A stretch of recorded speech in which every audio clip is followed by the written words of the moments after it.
You know, for thousands of years, we've been absolutely captivated by art. But what are we really looking at? Is it a window to the world? A mirror to our own souls? Or maybe a signpost pointing to something else entirely? In this explainer, we're going to unpack the philosophy of art to explore the very nature of beauty and what it's all for. Okay, so let's just dive right in with the two big questions that have been echoing through history forever. First, what is beauty? Is it some objective quality that's just out there in the world, or is it purely in the eye of the beholder? And second, what is art for? Is it supposed to teach us a moral lesson, purify our emotions, or maybe point us towards some kind of higher truth?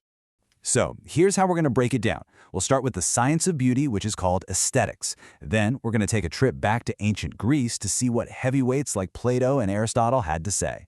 After that, we'll look at the modern shift that put us, the viewer, right at the center of everything. And finally, we'll explore a totally different framework where theology itself shapes an entire artistic tradition.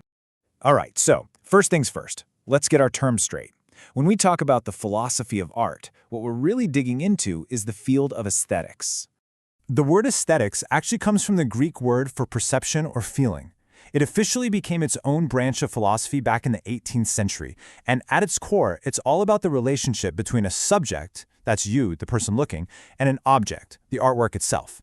It's not about logic or reason, right? It's all about that feeling, that sense of pleasure that the whole interaction creates. But of course, people were wrestling with these ideas way before the 18th century. The ancient Greeks were all over it, and their conclusions would basically shape Western art for thousands of years. It really starts with two of the most important thinkers of all time. Okay, so on one side you've got Plato. For him, the world we see is just a shadow of a perfect, eternal world of ideas. So a painting of a chair? Well, that's an imitation of an imitation, a copy of a shadow. He thought art's real purpose was moral, to point us toward what's good and true.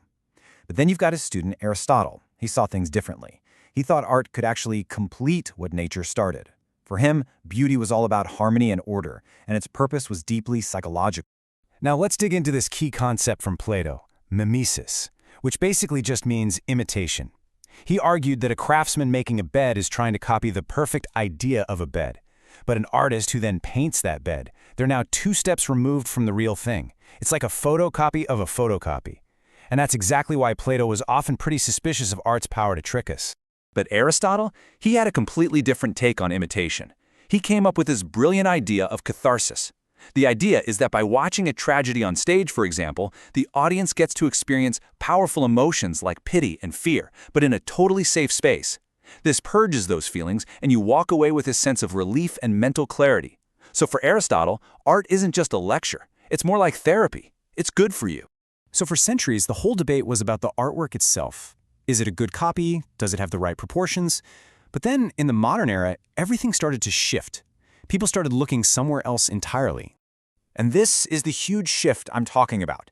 The conversation moved away from the object, from the art piece, and turned inward, to the personal, subjective experience of the person looking at it. The big question wasn't, is that thing beautiful anymore? It became, wait, why do I feel that it's beautiful? See the difference? It's all about the viewer now. And the guy who really blew this wide open was the philosopher Immanuel Kant. He argued that when we call something beautiful, we're not actually describing the object itself, like its color or shape. Nope, we're describing a feeling of pleasure inside of us. But here's the kicker. It's a special kind of pleasure that we just assume, expect even, that everyone else should feel too. It's a personal feeling that claims to be universal. Okay, so we've talked about art as a copy of the world, and we've talked about it as a personal feeling. But there's a whole other way to look at this, a totally different framework for understanding art's purpose, looking at it through the lens of the sacred, where beauty isn't something we make up, but something that reflects the divine. This single, powerful statement from Islamic tradition just completely reframes the whole conversation. Suddenly, beauty isn't just a nice thing to look at, it's an actual attribute of God.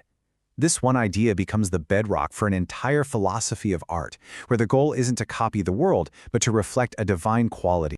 From this viewpoint, think about it. The entire world is the ultimate work of art. The Quran uses several words for this. Jamal is pure beauty. Husn is deeper. It includes goodness and excellence. Zenith is the adornment and decoration we see everywhere in nature. And one of the very names for God is Al-Musawwir, the fashioner or the artist. It's like the beauty we see all around us is a kind of signature, pointing back to the original art. So if the ultimate artist is divine, what's a human artist supposed to do? How do you even respond to that? Well, this line of thinking leads to a really unique artistic approach, one that's tied directly to core religious beliefs. Okay, so everything here hinges on two absolutely central ideas. First, Tawhid, the core belief in the absolute oneness and uniqueness of God. And second, Tanzih, the idea that God is completely transcendent, beyond all comparison, and unlike anything in creation. Now, these aren't just, dusty old doctrines. They have huge real-world consequences for what art looks like. Okay, so check out how this all connects. It's a pretty clear path.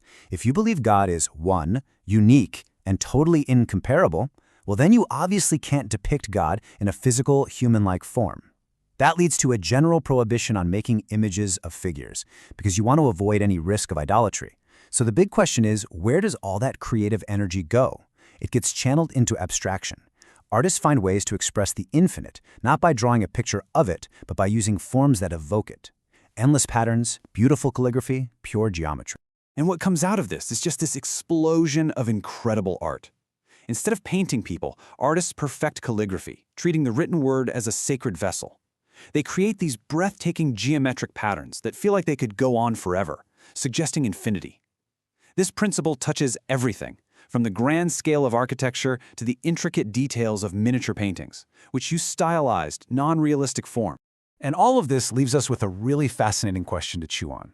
From Plato trying to grasp perfect ideas, to Aristotle looking for emotional truth, to Kant trying to find a shared human feeling, a lot of Western philosophy saw art as a tool to understand this world. But, as we've just seen, there's another powerful tradition that sees art as a bridge to a reality beyond what we can see. So, what's the ultimate goal? To hold up a mirror to the world we know, or to try and open a window to one we don't?